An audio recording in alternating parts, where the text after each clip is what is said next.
Hello mga kapalad! Nandito tayo ngayon ulit sa kalsada at mayroon tayo na daanan. Binyan, Laguna. Binyan, Laguna. Isang pamilya. Lapitan natin. Ate!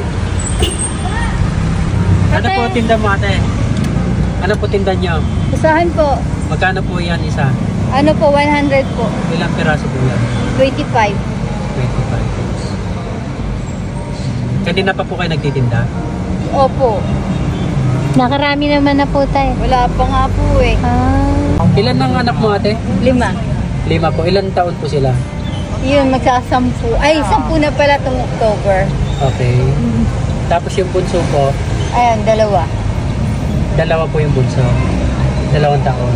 Asa po ang husband nyo, ate? Asawa nyo po? Sa Los Baños po. Nagtatrabaho po.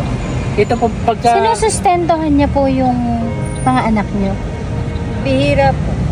Pero kailan po kayo huli nagkita? Ano po, matagal na po siya nagtatrabaho po. Kailan niyo po kayo huli nagkita, ate?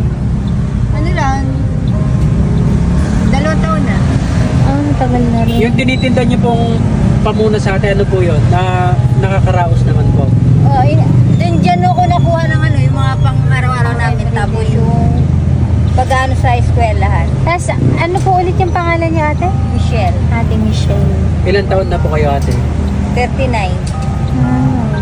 Ano pa kayo mga... Paano po pag umuulan, ate, yung mga bata? Mababasa Ayan, din? nakikisilong.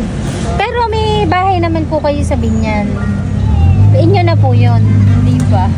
Kanina po kayo nakatira? Ano pa, nakiyan lang kami ng upahan. Nagre-rent po kayo. Mabuti naman, at least mayroon po kayong masisilungan. Saan po kayo nakatira, ate? Sa Dilapas. Dalapas. Dilapas. Baha po doon. Opo. Hanggang ngayon po. Tumaas nga ngayon ng tubig eh. O sige, ate, ito po. Meron ulit ng, bibigyan po namin kayo ng tulong. Ito po. Dagdag po. Okay. Thank you Thank po. you, ate. Ingat po. Thank you po.